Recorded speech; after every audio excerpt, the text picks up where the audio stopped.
በሳሄል በረሃ ወርቃማ አሸዋዎች ላይ ሁለት የበረሃ ታጋዮች የገቡት አንድ ጥቁር ቃል ነበር።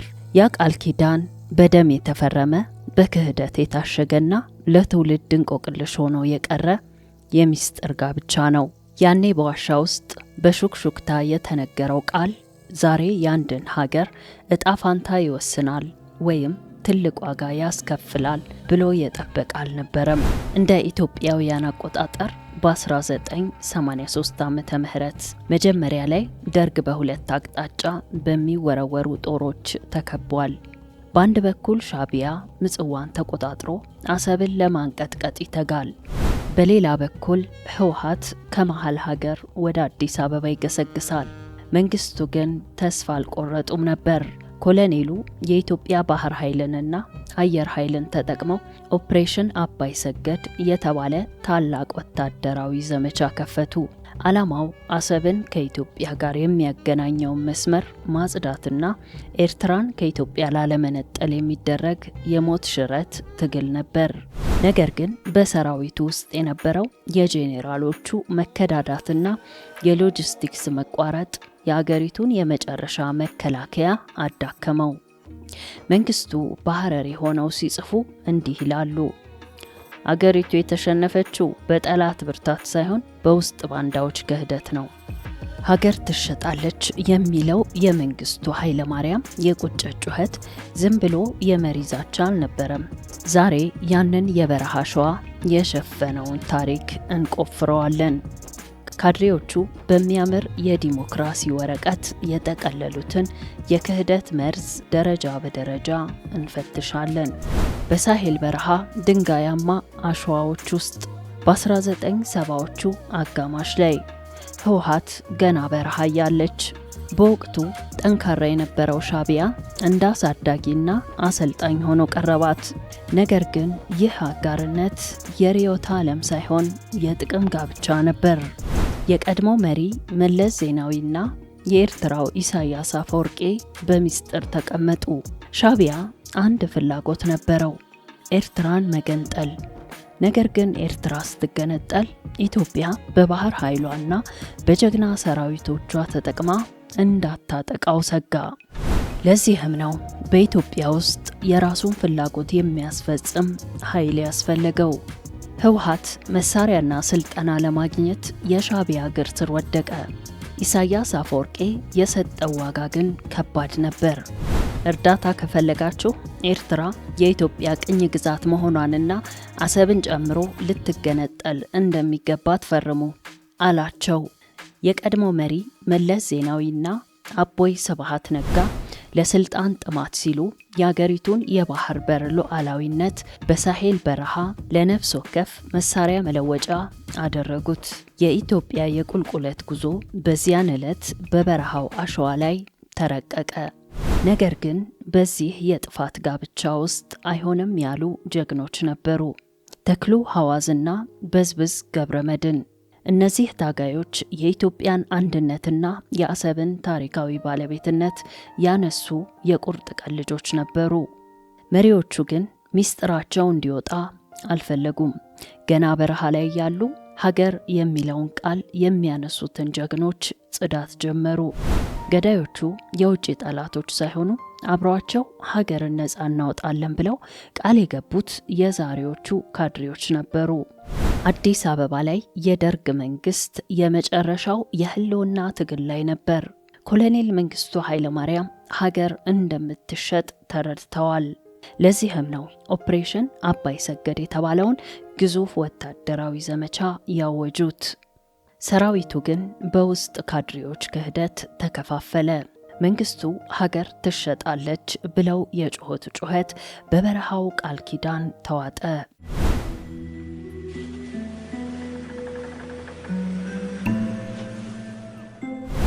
በአፍሪካ ግዙፍ የተባለው የደርግ ሰራዊት በአንድ ጀንበር እንዲፈርስ የተደረገበት መንገድ እጅግ አስገራሚ ሴራ ነው። በለንደን ድርድር ወቅት ወያኔና ሻዕቢያ ከአሜሪካ ጋር ተስማምተው ሰራዊቱ ትጥቁን እንዲፈታና እንዲበተን ወሰኑ። ህወሓት አዲስ አበባ እንደገባ ሰራዊቱ የደርግ ቅሪት ነው የሚል ፕሮፓጋንዳ ነዛ። ባህር ኃይሉንና አየር ኃይሉን ባንድ ጀንበር በማፍረስ ሰራዊቱን ያለምንም ጦረታና መተዳደሪያ ሜዳ ላይ በተኑት። ይህ የተደረገው አገሪቱ ወደፊት የባህር በርና የሉዓላዊነት ጥያቄ የሚያነሳ ወታደራዊ ክንድ እንዳይኖራት ታስቦ የተፈጸመ ስልታዊ ግድያ ነበር። ግንቦት 1983 በዚያን ቀውጢ ጊዜ አዲስ አበባ በታንክ ድምፅ ተናወጠች። ህወሓት ቤተ መንግስት ሲገባ ህዝቡ ሰላም መጣ ብሎ ተስፋ አድርጎ ነበር። ነገር ግን በቤተ መንግስቱ በረንዳ ላይ በድል የቆሙት እነዚያ የበረሃ ታጋዮች በኪሳቸው ይዘው የመጡት የሳሄል ውል ግን ሀገርን የሚያደማ ነበር። የቀድሞ መሪ አቶ መለስ ዜናዊ ስልጣን በያዘ ማግስት የመጀመሪያው ተግባሩ የባህር ኃይሉን መበተን ነበር። በአፍሪካ ግዙፍና ዘመናዊ የተባለውን የኢትዮጵያ ባህር ኃይል በአንድ ፊርማ ፈረሰ ተባለ።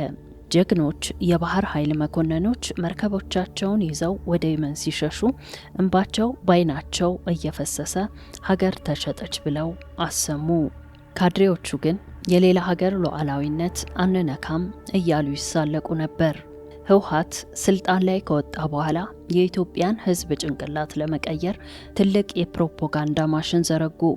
አሰብ የኢትዮጵያ ናት ማለት ጦርነት መጥራት ነው የሚል ፍርሃት በህዝብ ውስጥ እንዲነግስ አደረጉ። አሰብ ለኛ ከበረሃ ግመል በስተቀር ምንም አትጠቅምም የሚል የክህደት ትረካ በየመገናኛ ብዙሃኑ ተረጨ።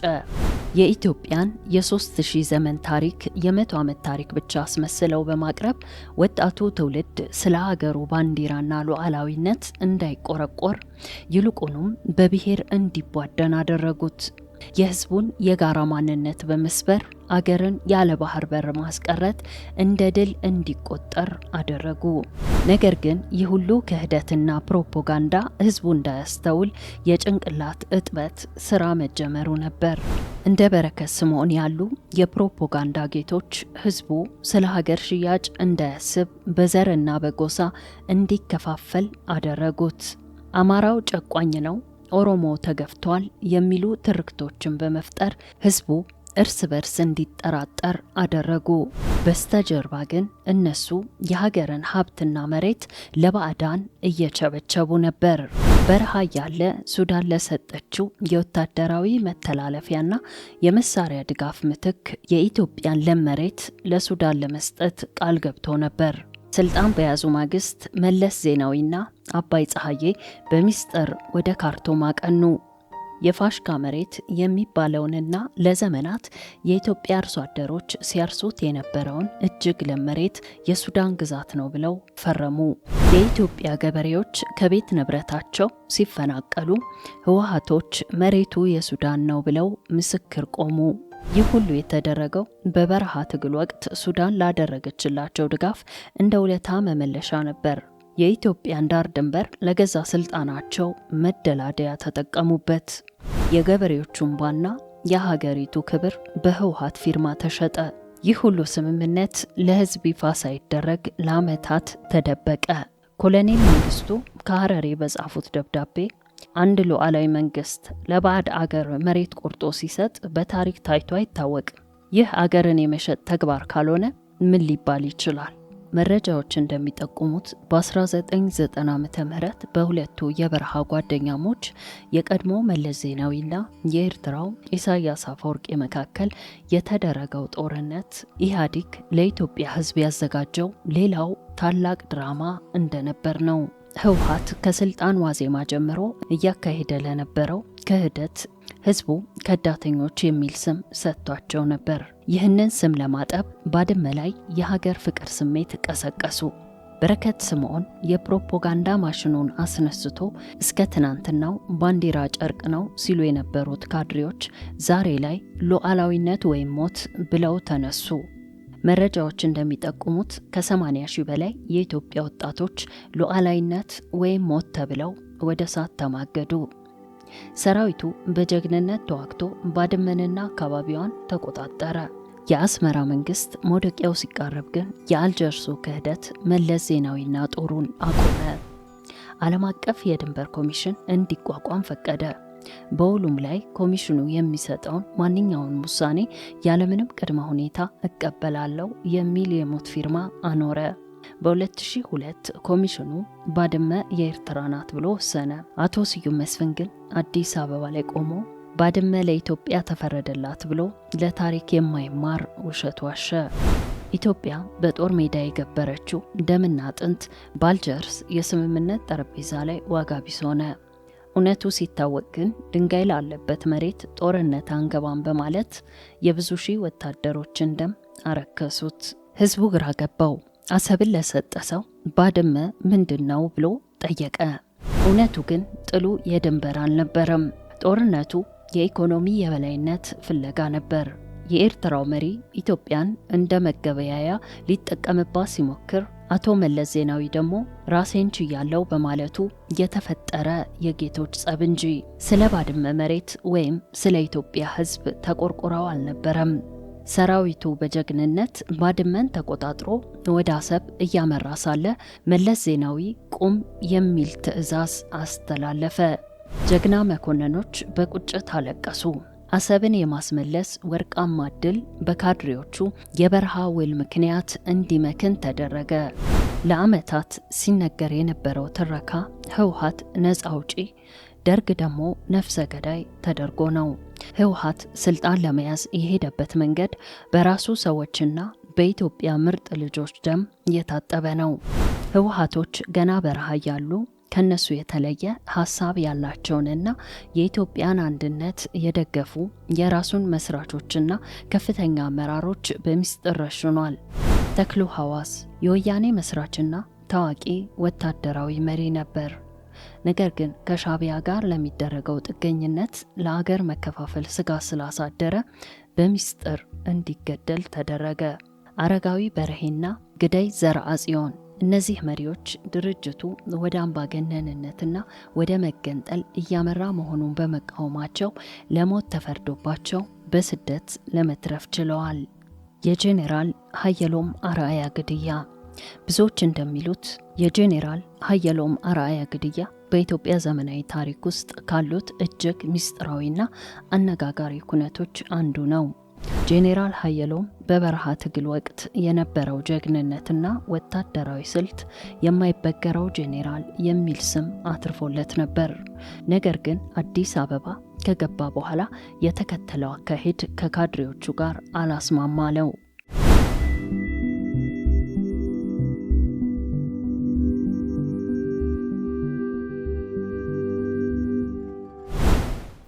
ግንቦት 1988 ዓመተ ምህረት በመላው የኢትዮጵያ ሰራዊት ዘንድ ተወዳጅ የነበረውና የጄኔራል ሀየሎም አርአያ ሞት ተሰማ። መንግስት ግድያው በአንድ ግለሰብ እንደተፈጸመና ድንገተኛ ጥቃት ቢለውም የጄኔራሉ ቤተሰቦችና የቅርብ ጓደኞች ግን ዛሬም ድረስ ሴራ ነው ይላሉ። ጄኔራል ሀየሎም ለምን ተገደለ?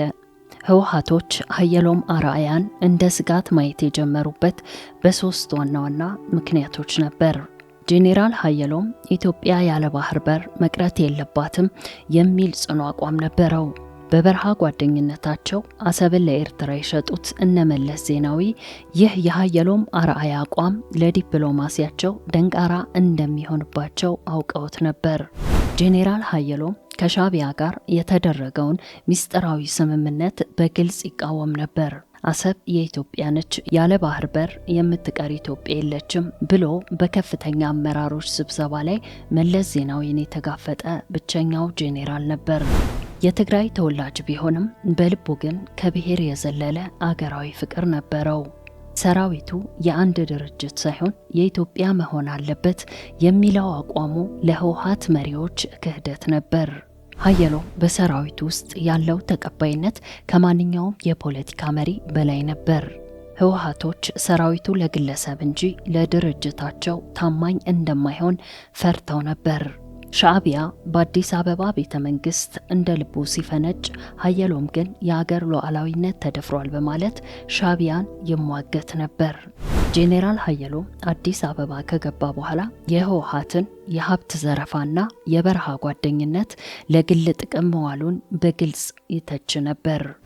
ግድያው የተፈጸመው ቦሌ አካባቢ በሚገኘው ካዛኖቫ በሚባል የምሽት ክለብ ውስጥ ነው።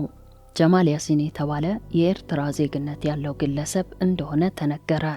አንድ ከፍተኛ የጦር ጄኔራል ያለምንም የቅርብ ጥበቃ በዛ ሰዓት ብቻውን እንዴት እዛ ቦታ ተገኘ? ጥበቃዎቹስ በዛች ደቂቃ የት ነበሩ? ገዳዩ ጀማል ያሲን በአጭር ጊዜ ተይዞ በሞት እንዲቀጣ መደረጉ ሚስጥሩ አብሮት እንዲቀበር የተደረገ ሙከራ እንደሆነ ብዙዎች ይከራከራሉ።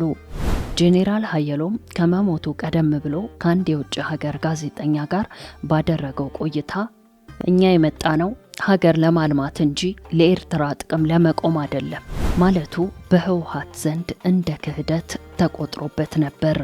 አቶ መለስ ዜናዊ በሀየሎም ቀብር ላይ ጀግና ሰጠህን ጀግና ነጠከን ብሎ ሲያለቅስ ቢታይም በስተጀርባ ግን ሀየሎም አሰብን ለማስመለስ የነበረው ራዕይ ከህወሓቶች የበረሃ ውል ጋር ተጋጭቶ ነበር።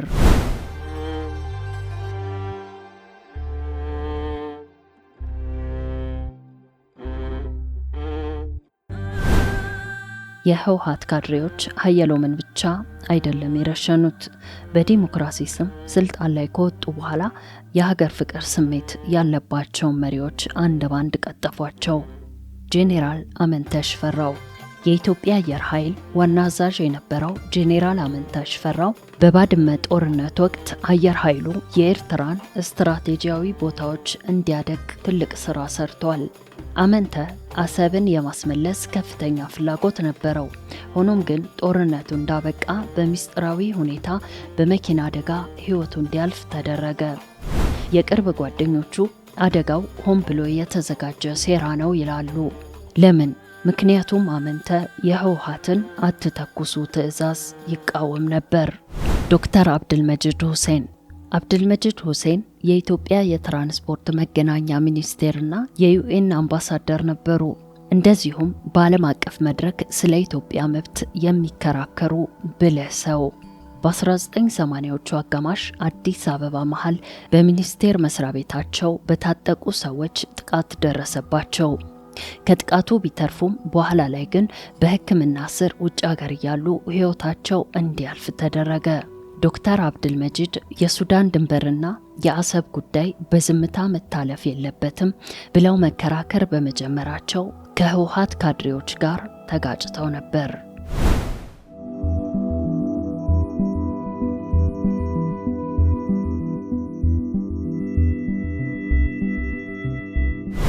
እዚህ ጋር አንድ ትልቅ ምስክር አለ።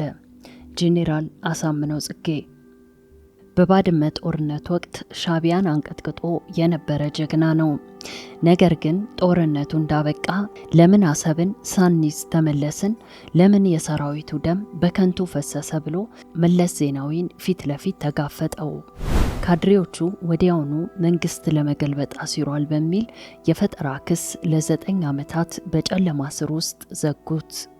በበረሃ የጀመረው የክህደት ሰንሰለት እንዳይጋለጥ ሲሉ አሳምነውን በእስር ቤት አካሉ እስኪለበለብ ድረስ ገረፉት።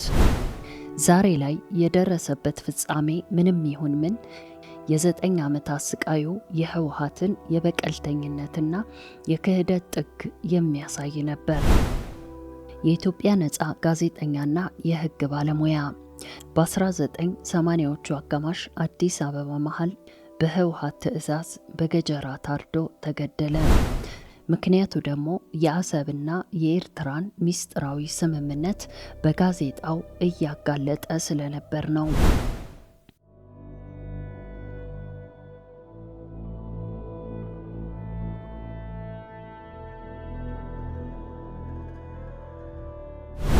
በመጨረሻም ታሪክ በወረቀት ላይ የሚሰፍር የቃላት ክምችት ብቻ ሳይሆን ዛሬ በምንኖርበት ህይወት ውስጥ የሚፈስ ህያው ደም ነው።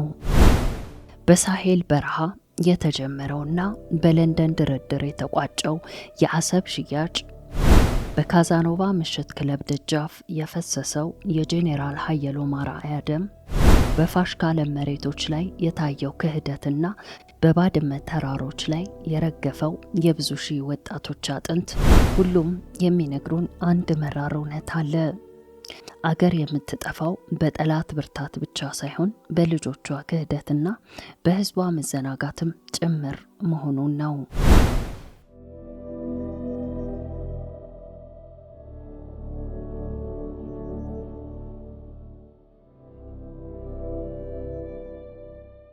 ይህንን ዘገባ ለማዘጋጀት የሚከተሉትን ምንጮች ተጠቅመናል።